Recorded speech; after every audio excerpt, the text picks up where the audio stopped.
you know what's funny, right? That if you wait long enough, the truth is going to come to light.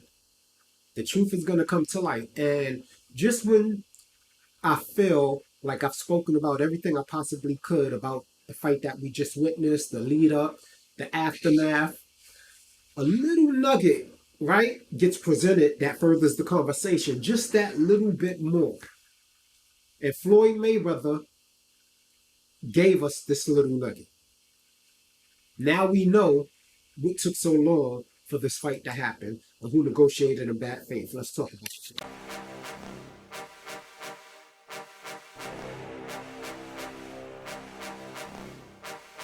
Welcome to Tough Glove Boxing. I am locked in, and let's get ready to talk about it.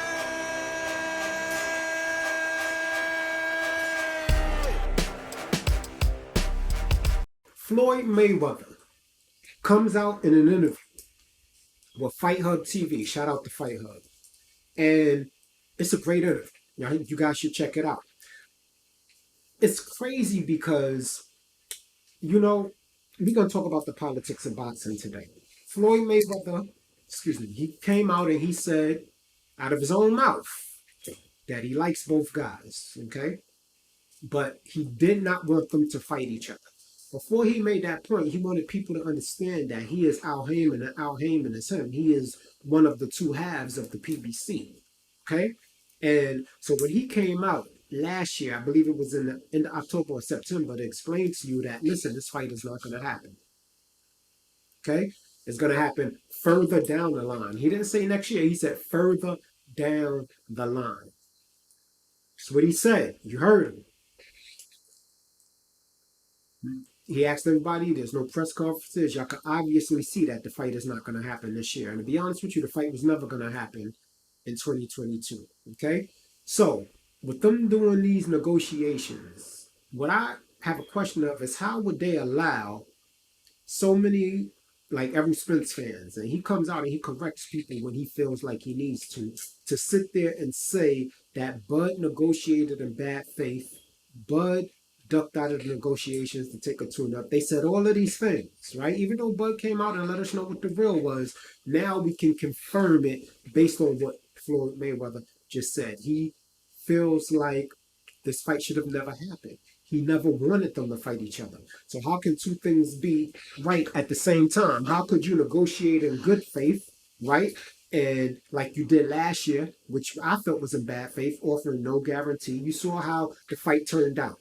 So imagine that with no guarantee and Terence Crawford taking a lower percentage. Okay? Crazy. Crazy talk. But anyway, they offered that contract. Didn't want to give him no transparency, even though he accepted all the BS terms. And that's when he was like, nah. Can you imagine a fight being as massive as it was and he not being able to make sure he gets every dime that he got coming to him from merch, from everything? So, okay, we get the fight that we want, no problem. But see, Floyd comes out and says that he never wanted them to fight each other. Apparently because he likes both guys. He actually said that he feels Errol Spence shouldn't be fighting at 147. He should be fighting at 160 or 168. He didn't even say 154. He jumped straight over Charlo and said 160, 168. So if Errol Spence Jr. should be fighting at 160 and 168, what should Charlo, who's considerably bigger than Errol Spence, be fighting? What should Charlo, who is bigger than his own brother, be fighting at? It doesn't make any sense. But what I will tell you, what it did expose was they were not trying to wait out Bud all of these years for him to age out. They wasn't trying to age Bud out. They was trying to wait Spence out this whole time. And what I mean by wait Spence out, not wait as in time, wait as in body weight. They was hoping that Spence would eventually get to a point where it was too hard to make 147 and he'd be like, forget it, I'm dropping the belts and moving up. Which is why they had the Charlo facing Canelo plan intact all along. And initially, they really wanted Errol Spence to be that guy. Because remember when Errol Spence, they interviewed him and he said, well, I could always go up to 168 or 160 and fight Canelo. And they was like, well, can we please get the Terence Bud Crawford fight first? And so, first of all, I want to salute Errol Spence again, right? Not only for making sure we got the fight that the fans wanted to see, but for putting the fans first. Errol Spence literally put the fans first because he had to go against the politics of the PBC, Al Heyman, and Floyd Mayweather to make this fight happen. They wanted Errol Spence to move up in weight without ever facing Terence Crawford. That was the plan. So that's why they had Keith Thurman in the mix. And after Keith Thurman, they pretty much, it probably would have, some things would have been exposed about the weight with Errol Spence, right? But they know that he probably could have got Keith Thurman out of there with a body shot. I don't think it would have been so easy, but that's what they were thinking. So they tried to make the Keith Thurman fight happen. And then after that fight, it would have been for sure, Errol Spence would have been like, all right, I got to move up, just like he did with this fight. But Errol Spence threw a monkey wrench in that program. He threw a monkey wrench in that program. And then, you know, and it's like Terence Crawford explained, right? These things, he thought that he was looking at things from, why is the PBC not looking out for me? And I'm a black fighter. But it's really the business of things. See, we see things differently. The fans want the best fights. The fighters want legacy and monetary compensation, okay, for their hard work and the entertainment that they provide. The promoters only want the bag. It don't have to be the biggest fight. It don't even have to be a competitive fight as long as it generates the type of money that they want. And all of that makes sense. But a lot of times they clash. That trinity clashes against itself, right? Every once in a while, the puzzles will fit perfectly and we'll get what we want. We actually did get what we want. It was a little one-sided, okay? And so a lot of us do want to see the get back. We want to see if Spence can come back and make it more interesting because he was supposed to be Terence Crawford's rival. Right now, he performed worse than any Terence Crawford rival. But there's a few things that went into account with that. Number one, he had trouble making a weight. That's not an excuse, so did Bud Crawford. But what I think played more of a part of it was inactivity. Okay, and him not wanting to take a tune-up, and him being a little rusty. And with Bud Crawford only giving him one round to get settled into his rhythm, he really didn't have time to get acclimated to the activity that he usually puts out because he was rusty. Usually, if you rust, it takes about a good 3 or 4 rounds before the rush washes off you and you start getting into your normal rhythm. Errol Spence wasn't afforded that. Terence Crawford stepped that up on him in the second round, or rather capitalized on his mistake. Okay, and then stepped it up on him. It didn't give him time to shake the rust off. And by the time he could have shaken the rust off, his punch resistance was virtually non-existent. Also, another thing I want to bring up right quick is what plans do they have for Jermell Charlo? And how does this 3-fight deal with Terence Bud Crawford work now, right? Because he knew he was going to get the original fight with Spence, and then you have the rematch with Spence. And so the third fight, right, it seems like they moved Jermell Charlo out of the way, right? Because Jermell Charlo could have fought Tim Tszyu, made a big-ass bag. Right after that, fought Terence Crawford. After this performance, this fight would have been a big-ass bag, right? Fighting Terence Crawford while he's still close to who he is, depending on if he would have came out on top with Tim Tszyu because he was inactive, right? And then he could have gone up and faced Canelo. But they moved Jermell Charlo towards Canelo almost immediately as the Terence Crawford Errol Spence fight was made because they knew Spence was going to lose this fight. Now, Floyd Mayweather is a master boxer. He understands boxing probably more than anybody. He was punching the bag before he could walk. He knew styles make fights. He can look at Spence and tell what Spence's errors are. He's been in the ring with Spence. Rumor has it he almost stopped Spence in sparring, but you let the narrative tell it. Spence gave him a black eye. Could be, right? Things happen in sparring. But they saying that Floyd always was hating on Spence because Spence was the new face of boxing and Spence beat him up in sparring. Floyd is such a graceful person, he didn't even come out and tell the truth about the sparring because I'm going to be honest with you, it would have only hurt him, his company, right? Because Spencer signed his company. But we can't make it seem that Mayweather or Al Heyman did anything wrong. They're just trying to protect their investment. Spence is their guy, but Crawford understands that. We should understand that, right? But the fact is, the PBC negotiated in bad faith last year. Floyd Mayweather literally just came out and told you he never ever wanted this fight. Never wanted it. Narrative destroyed. PBC offered Terence Crawford that deal, knowing he was going to turn it down. What they did not expect was for him to call Errol Spence directly and for Errol Spence to give in, and then for Errol Spence to then go against them and tell them, you work for me, guys. Make it happen. Errol Spence, I think, from a fan's perspective, because you chose us over the politics of business. Errol Spence could have stayed undefeated and went on and made massive amounts of money, especially with the Canelo fight. Okay? He did not have to fight Terence Bud Crawford. He just didn't. He chose to do it. It reminds me of the battle between KRS-One and MC Sham back in New York when KRS-One came out with The Bridge Is Over. Right? And I remember years later, after KRS-One already won that battle, he's famous now. He always gave MC Shan his props and his credit. And it was an ugly battle. It got very ugly. You understand? They was going at each other. And this is some old school shit. I know a lot of the youngins are not going to remember, but I know a lot of the old heads like me are going to remember. KRS-One versus MC Shan. So years later, they asked, why are you giving, you always shouting out MC Shan, you giving him so many props? And KRS-One said, because if it wasn't for MC Shan, there would be no KRS-One. And if you know the story of that, KRS-One made a diss record to MC Shan when KRS-One was a nobody. Nobody knew who he was. MC Shan's ego didn't allow him to let that go, though. And so he responded.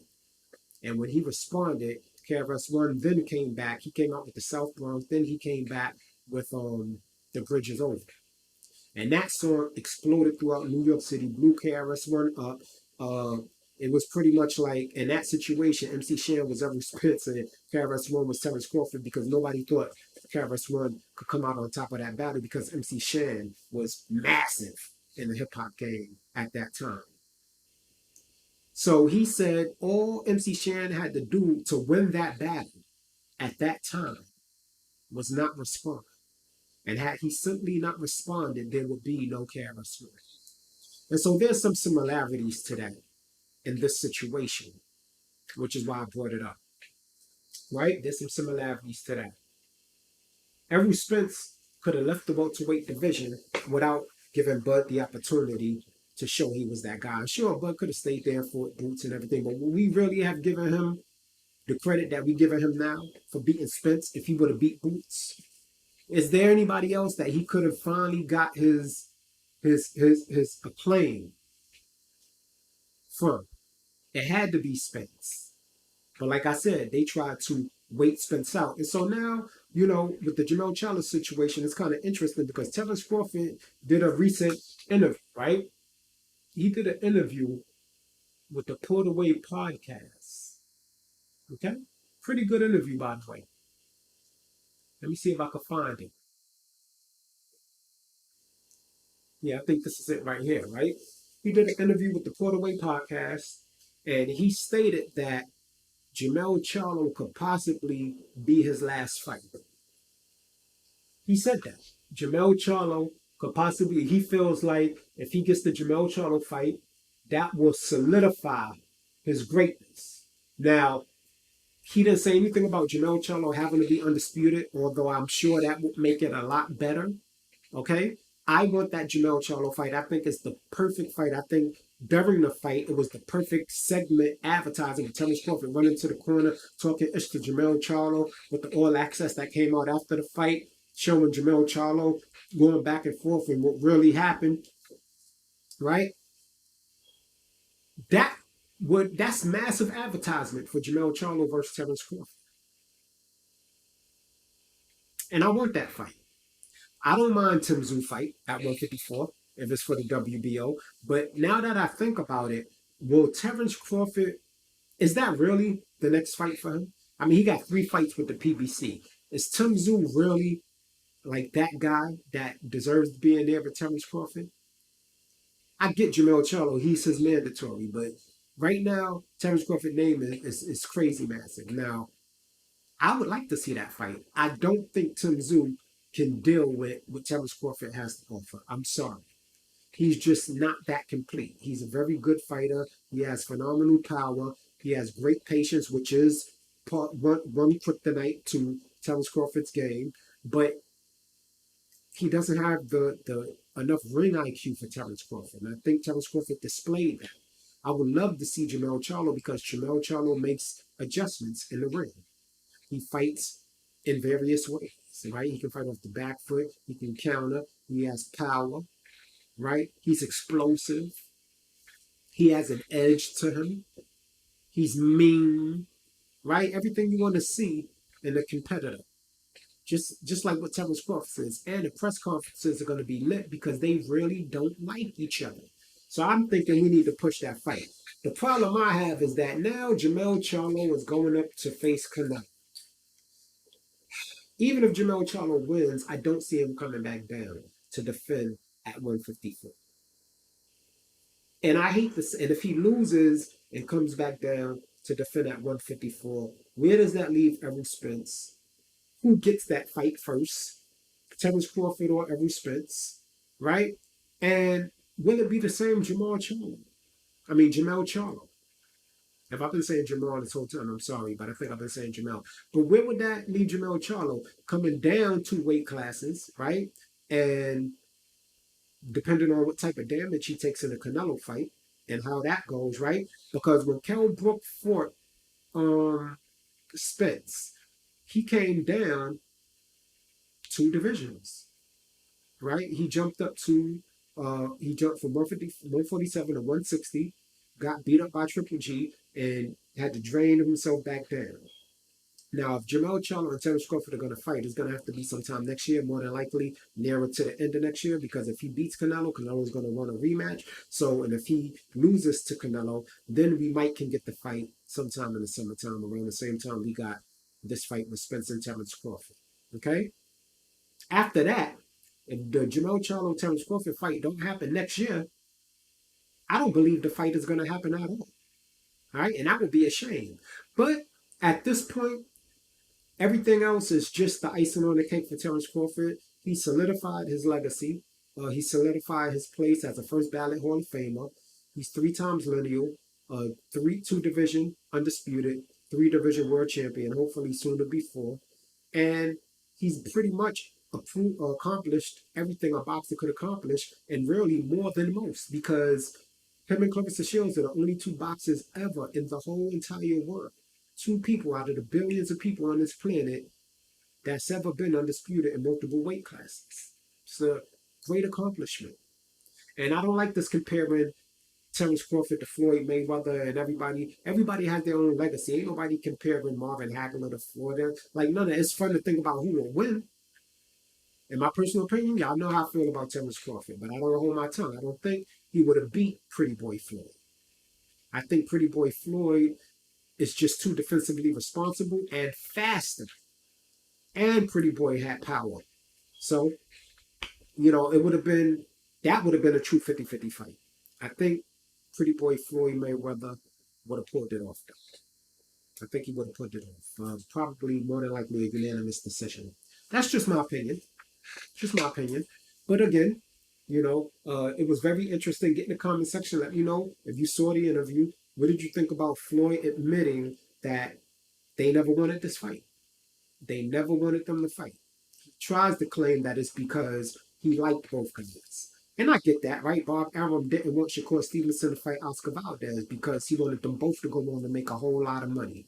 And we see how Oscar Valdez's career has been affected due to the Shakur Stevenson loss, right? It's really a shame that nowadays we can't still love our fighters the same way when they give us what we asked them to give us.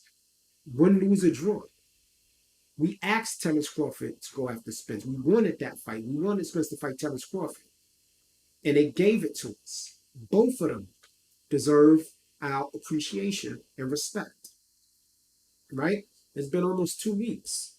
I'm done with the Crow Pie situation. I'm ready for the rematch. You understand? Terence Crawford already proved me right. Okay? The question is, can you do it twice? Get in the comment section. Let me know what you thought about the the Porterway podcast interview with Terence Crawford. And also, it was pretty funny too. Let me know what you thought about the Floyd Mayweather Fight Hub interview. And how do you feel about me saying that they were trying to wait Spence out as opposed to age butter? I appreciate you for taking the time to check out the content. I want you to go on to have a wonderful evening. Enjoy your family. Like I say, we woke up on the right side of the ground, so God did his part. The rest is on us. Locked in, Tough Love Boxing. You ain't gotta go home, but you gotta get the hell up out of here.